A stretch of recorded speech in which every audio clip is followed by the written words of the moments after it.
Hello my dear students, welcome back to Arshi की पाठशाला। तो आज हम पढ़ने वाले हैं स्टैटिस्टिक।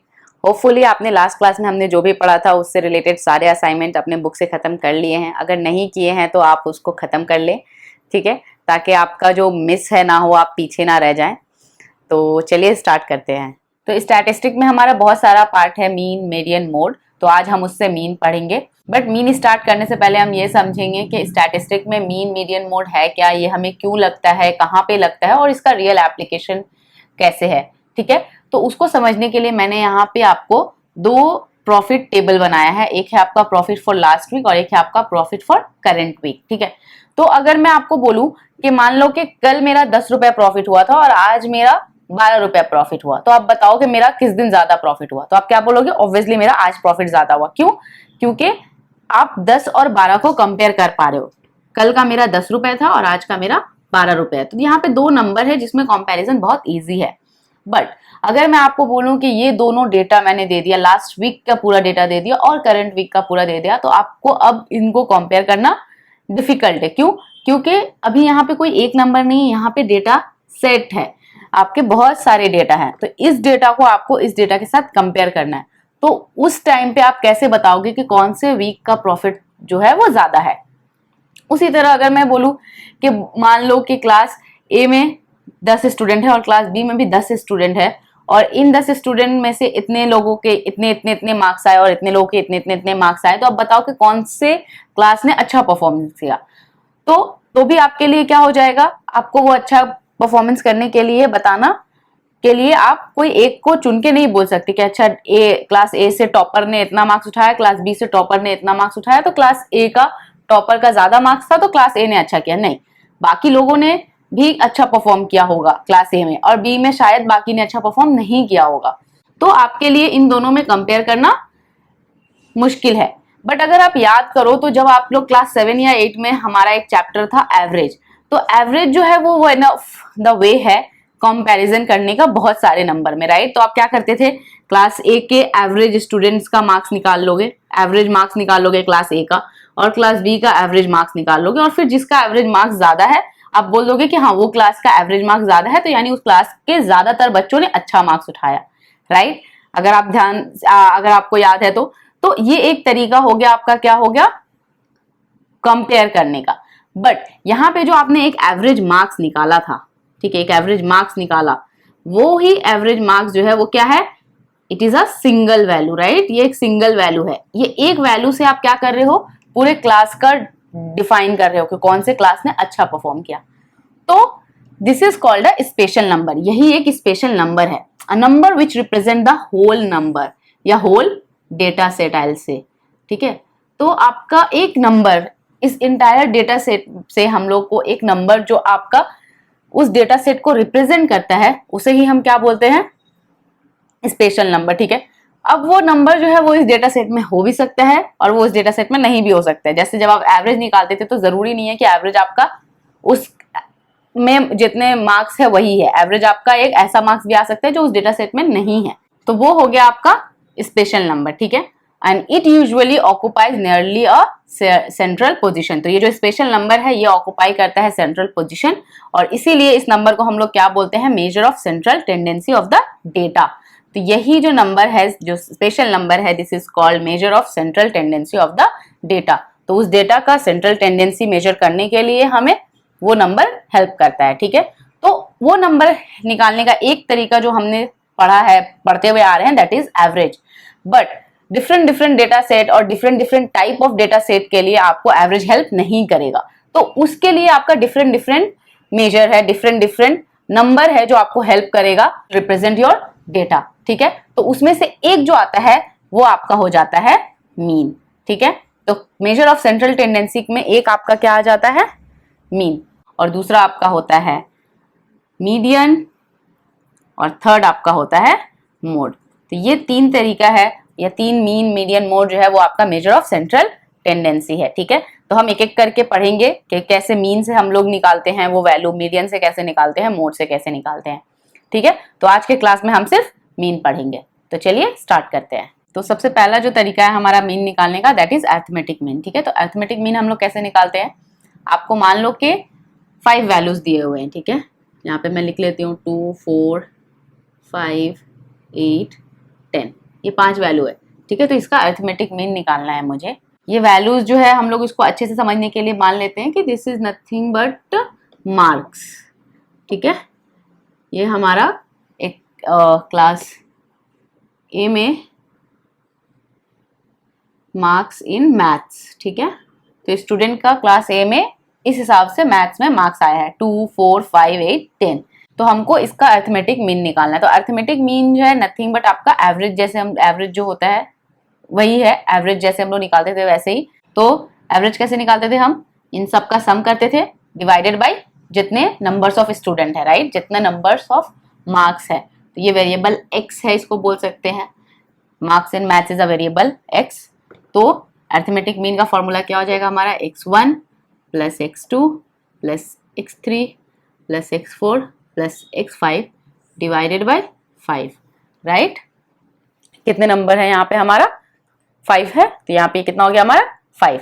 तो इसी फॉर्मूला से ये मेरा सॉल्व हो जाएगा, कैसे, 2 प्लस 4 प्लस 5 8 10 डिवाइडेड बाय 5, ये कितना आ जाएगा आपका 8, 14, 5, 19, 29 by 5 which is nothing but 5.8। तो ये हो गया आपका एक मीन वैल्यू जो बता रहा है कि अरिथमेटिक मीन कितना है इनका, 5.8 है। तो 5.8 इज आपका एवरेज वैल्यू उस क्लास में मैथ्स में मार्क्स का। तो ये हो गया अरिथमेटिक मीन। तो अरिथमेटिक मीन निकालने का अगर मैं फॉर्मूला आपको देना चाहूँ तो क्या फॉर्मूला हो जाएगा, x1 plus x2 plus x3 plus dot dot dot xn divided by n। तो जितने नंबर हैं डिवाइड, वो हो जाएगा डिवाइड में, और हर एक वेरिएबल का वैल्यू n टाइम्स, इसके साथ इसको कंपेयर करके आप समझ लोगे, ठीक है। तो अरिथमेटिक मीन को हम लोग रिप्रेजेंट कैसे करते हैं, या मीन को हम लोग रिप्रेजेंट कैसे करते हैं, एक्स ऑफ बार। तो ये जो है ये हमारा क्या कहलाता है, ये हमारा बार कहलाता है, और ये इंटायर टर्म जो है वो क्या कहलाता है, हमारा मीन कहलाता है। तो यहाँ पे हम क्या लिख सकते हैं, x bar is equal to this. तो this is your x bar, यानी मीन निकालने का फॉर्मूला, वो एक वैल्यू निकालने का फॉर्मूला जो आपके इस पूरे डेटा सेट को रिप्रेजेंट कर रहा है, ठीक है। तो ये होता है आपका फॉर्मूला। और अगर इसको आप और शॉर्ट फॉर्म में जो आप लोग अपने बुक में देखते होगे लिखा रहता है, that is in this format, sigma बोलते हैं इसको हम लोग। इसको क्या बोलते हैं हम लोग, सिग्मा, ठीक है। तो ये हो जाता है एक्स ऑफ आई, आई का वैल्यू कहाँ से स्टार्ट होता है, 1 से n तक, 1/n। ये होता है आपका दिया हुआ फॉर्मूला। कैसे, तो ये जो this sigma is nothing but summation, इसको हम लोग क्या बोलते हैं, समेशन बोलते हैं, और 1 से n तक। तो यानी x i है और i का वैल्यू क्या है, 1 से लेके n तक। i का वैल्यू 1 है, फिर 2 है, फिर 3 है, फिर 4 है, फिर 5 है, ऐसे से करके जितना नंबर ऑफ वेरिएबल है उतना नंबर ऑफ आपका सम होता जाएगा, और डिवाइड, जब जो भी सम होगा वो डिवाइडेड बाय n हो जाएगा। इसको हमने बस इस फॉर्मेट में लिखा है। अगर आपको ये कंफ्यूज कर रहा है तो इसको ध्यान देने का कोई जरूरत नहीं है, आपको बस ये ध्यान रखना है कि अरिथमेटिक मीन जो है उसका फॉर्मूला ये है, ठीक है। तो इसको यूज करके आप इजीली अरिथमेटिक मीन निकाल लेंगे किसी भी डेटा सेट से। तो अरिथमेटिक मीन आपको समझ गया। अरिथमेटिक मीन जो है बहुत ही सिंपलेस्ट है आपका निकालने के लिए। Next weighted mean. तो वेटेड मीन का कब जरूरत पड़ता है और वेटेड मीन कैसे निकालते हैं, ठीक है। तो ये मेरा एक एग्जाम्पल है, ठीक है। क्वेश्चन है, क्या है कि मार्क्स इन मैथ्स कितना आया है, 3, 5, 6, 8, 10। ये 5 टाइप के मार्क्स आए हैं क्लास में, ठीक है। क्लास ए है, वहां पे इन 5 टाइप के मार्क्स आए हैं। 3 आया है, 5 आया है, 6 आया है, 8 आया है, 10 आया है। लेकिन 3 जो है वो 2 स्टूडेंट का 3 आया है, 5 जो है वो 4 स्टूडेंट का 5 आया है, ठीक है। 6 कितने स्टूडेंट्स का आया है, 4 स्टूडेंट्स का। 8 कितने स्टूडेंट्स का आया है, 5 स्टूडेंट का। और 10 कितने स्टूडेंट्स का आया है, 2 स्टूडेंट का आया है। ये आपका रियल, आप अपनी क्लास में ये मैप कर पाओगे, राइट। आपके क्लास में आपका ऐसा होता है कि 2 स्टूडेंट का सेम मार्क्स आता है, फिर 4 स्टूडेंट का सेम मार्क्स आता है। तो वही सिनेरियो यहाँ पे। तो इसे हम कुछ नहीं, इसे हम क्या बोलते हैं, इसे हम फ्रीक्वेंसी बोलते हैं। फ्रीक्वेंसी मतलब कि 3 जो है वो कितने टाइम्स है, 2 टाइम्स है। 5 कितने टाइम्स है, 4 टाइम्स है। 6 कितने टाइम्स है, 4 टाइम्स है, 4 लोगों का 6 है। 8 कितने लोगों का है, 5 लोगों का है, यानी 8 5 टाइम्स है। तो ये आपका हो गया क्या है, फ्रीक्वेंसी टेबल। इसे हम क्या बोलते हैं, फ्रीक्वेंसी टेबल। तो जब इस फॉर्मेट में आपका क्वेश्चन रहे या इस फॉर्मेट में आपका डेटा रहे तो उसे हम लोग वेटेड मीन के फॉर्मूला से सॉल्व करते हैं। अगर आप इसको वेटेड मीन से नहीं भी करना चाहो, सिर्फ अरिथमेटिक मीन से करना चाहो, तो कैसे होगा? आपको क्या करना पड़ेगा? 3 कितने टाइम्स लिखना पड़ेगा? 2 टाइम्स। 5 कितने टाइम्स लिखना पड़ेगा? 4 टाइम्स, राइट? क्योंकि ये आपका उतने टाइम्स है, ये एक टाइम नहीं है। 4 लोगों का 5 है, तो आपको उतने बार ऐड करना पड़ेगा। और फिर डिवाइडेड बाई आपका कितना हो जाएगा? ये 2 स्टूडेंट्स हैं, 4 स्टूडेंट्स हैं, प्लस 4 प्लस 5 प्लस 2, यानी डिवाइड बाई फ्रीक्वेंसी, राइट? तो इसी को अगर हम फॉर्मूला में कन्वर्ट करें तो आपका वेटेड मीन किस फॉर्मेट में आ जाएगा? इस फॉर्मेट में, x1 f1 plus x2 f2 plus x3 f3 plus x4 f4 plus x5 f5 divided by ये आपका नंबर ऑफ स्टूडेंट्स है, राइट? ये हो गया f1 plus f2 plus f3 plus f4 plus f5। ये हो गया आपका वेटेड मीन निकालने का फॉर्मूला। फॉर्मूला का कुछ नहीं है, सिंपली आपको अगर इसको प्रैक्टिकली सोचो तो प्रैक्टिकली क्या हो जाएगा? आपका total number of student class में कितने होंगे? ऑब्वियसली दिस, क्योंकि 2 स्टूडेंट का इतना आया है, 4 स्टूडेंट का इतना आया है, तो आपको हमेशा डिवाइड बाय टोटल नंबर करना पड़ता है। और ऊपर में समेशन क्या होता है? सारे लोगों का समेशन, सारे मार्क्स, तो सारे मार्क्स का समेशन क्या होगा? 3 प्लस 3 5 प्लस 5। तो इसी को मैंने इस फॉर्मेट में लिखा। अगर आप देखो तो x इंटू एक्स f1 क्या हो जाएगा यहाँ पे? 3 into 2 plus 5 into 4 plus 6 into 4 plus 8 into 5 plus 8 into 5 plus 10 into 2 divided by 2 plus 4 plus 4 plus 5 plus 2। तो मैंने कुछ भी नहीं, 3 प्लस 3 की जगह पे 3 इंटू 2 लिख दिया है, यानी 3 2 टाइम्स। 5 इंटू 4 की जगह पे 5 प्लस 5 प्लस 5 की जगह पे मैंने 5 इंटू 4 लिख दिया है। तो मैंने ये अर्थमेटिक मीन ही है बट विथ फ्रीक्वेंसी है, तो इसको निकालने के लिए आपका डिफरेंट फॉर्मूला या डिफरेंट तरीके से निकलता है डायरेक्टली, विदाउट डूइंग इतना सारा चीज आपको डायरेक्टली फॉर्मूला में बिठा के इजीली हो जाएगा। तो इसीलिए ये फॉर्मूला डायरेक्ट फॉर्मूला दिया गया है, ठीक है? तो ये हो गया आपका फॉर्मूला में बिठाने के बाद 6 plus 20 plus 24 plus 40 plus 20 divided by कितना हो जाएगा आपका? ये 17, राइट? टोटल कितना है? 17। और ऊपर कितना आ जाएगा आपका? 40 60 60 70 80, और ये कितना हो जाएगा? 110 डिवाइडेड बाई 17। तो इसको डिवाइड करके जो भी आएगा वही आपका क्या है? वेटेड मीन है। तो समझा आपको कि वेटेड मीन कब लगता है, और वेटेड मीन जब आपको फ्रीक्वेंसी टेबल दिया रहे तब आप वेटेड मीन के फॉर्मूला से सॉल्व करेंगे। तो इसको अगर हम इस फॉर्मेट में लिखना चाहे तो क्या लिख सकते हैं? x1 plus x2 plus x3, और ये साथ में f1 f2 f3 plus dot dot dot fn xn, ये जो फ्रीक्वेंसी है वो मल्टीप्लाई हो रहा है उस वेरिएबल के साथ, और नीचे f1 plus f2 plus f3 plus dot dot dot fn, नीचे फ्रीक्वेंसी को सिर्फ ऐड कर रहे हैं हम लोग, ठीक है? अगर मैं इसको इस फॉर्मेट में ले जाना चाहूँ तो क्या हो जाएगा? ये summation i equal to 1 to n xi divided by into fi, right? fi भी है, और नीचे summation i equal to 1 to n fi सिर्फ। तो ये हो गया हमारा वेटेड मीन का फॉर्मूला, ठीक है? तो अभी हम लोग ने अरिथमेटिक मीन और वेटेड मीन समझ लिया कि कैसे निकलता है और कब हमें कौन सा वाला फॉर्मूला यूज करना है, ठीक है? तो इसके लिए ज्यादा एग्जांपल्स मैं आपको नहीं दिखाऊंगी क्योंकि ये बहुत सिंपल है। इसमें कुछ नहीं करना है, आपको जो भी डेटा दिया हुआ है बेस्ड ऑन, अगर आपको सिर्फ वेरिएबल दिए हुए हैं तो आपको अरिथमेटिक मीन यूज करना है, अगर आपका फ्रीक्वेंसी टेबल दिया हुआ है तो आपको वेटेड मीन यूज करना है और फॉर्मूला में बिठा के सॉल्व कर लेना है, ठीक है? एक प्रॉब्लम जो मुझे लगा कि आपको एक्सप्लेन कर देना चाहिए वो ये है कि if the arithmetic mean of the data given below is 20.6, ठीक है? तो यहाँ पे आपको क्या दे दिया है? अरिथमेटिक मीन दे दिया है 20.6। तो लेट अस फाइंड ए। क्या निकालना है आपको? ए निकालना है।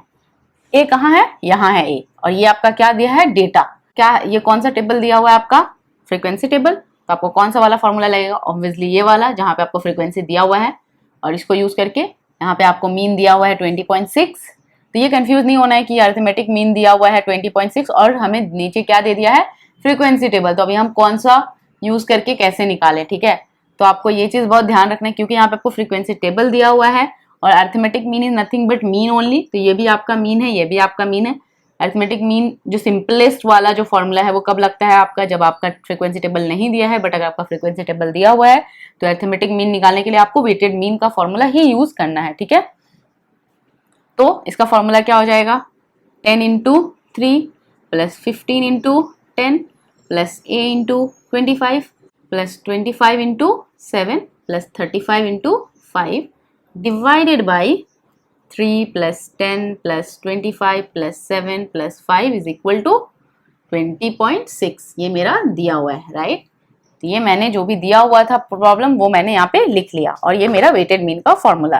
तो 10 into 3 30, 150 plus 25a plus 25 into 7 175 plus 35 into 5 175 divided by, ये कितना हो जाएगा आपका 3 plus 7 10 20 20 and 30 50 is equal to 20। ये लिख सकते हैं हम लोग, राइट। यहाँ से ये 0 और ये 0 कट गया, तो ऊपर हम लोग जो भी नंबर है उसको ऐड कर लेते हैं। तो 175 प्लस 175 हो गया आपका 350, 350 प्लस 150 530, ठीक है, प्लस 25a, और इसको हम लोग क्रॉस मल्टीप्लाई कर देंगे तो हो जाएगा 1030। तो ये हो गया 25a इक्वल टू 1030 माइनस 530, तो ये कितना आ जाएगा आपका 500, राइट। और ये हो जाएगा a इक्वल टू 500 बाई 25, तो a का वैल्यू कितना आ गया हमारा 20। तो इस तरह का प्रॉब्लम आपको आ सकता है सॉल्व करने के लिए, जहाँ पे आपको वेट मीन दे दिया है और आपको कोई एक वेरिएबल नहीं दिया हुआ है, उसका वैल्यू फाइंड करना है। तो सिंपली फॉर्मूला में बिठाना है और आपका a का वैल्यू सॉल्व करके, या जो भी आपको अननोन वेरिएबल है उसका वैल्यू सॉल्व करके निकल जाएगा, ठीक है। तो आज के लिए इतना ही, बट मीन जो है वो अभी आपका खत्म नहीं हुआ है। मीन में आपका नेक्स्ट जो टाइप है वो है डायरेक्ट मीन निकालने का तरीका, बट डायरेक्ट मीन आपका काफी बड़ा पार्ट है, तो इसलिए मैं उसको आज कवर नहीं कर रही हूँ, क्योंकि उसको अगर कवर करने जाएंगे तो काफी बड़ा क्लास हो जाएगा। तो आप आज जितना हमने पढ़ा है उससे रिलेटेड सारे प्रॉब्लम सॉल्व कर लें, और अगर आपको कोई भी प्रॉब्लम या कोई भी चीज समझ नहीं आया है तो कमेंट सेक्शन में जरूर पूछ लें। So that's it. होपफुली आपको आज का वीडियो अच्छा लगा है। अगर आपको आज का वीडियो अच्छा लगा है तो जरूर लाइक करें और अपने दोस्तों के साथ शेयर करें, और अगर आप मेरे चैनल में न्यू हैं तो मेरे चैनल को सब्सक्राइब करके बेल आइकन दबाना ना भूलें, ताकि आपको नोटिफिकेशन मिलता रहे। So that's it. मिलते हैं हमारे नेक्स्ट क्लास में, तब तक की प्रैक्टिसिंग, क्योंकि practice makes maths perfect. So thank you for watching.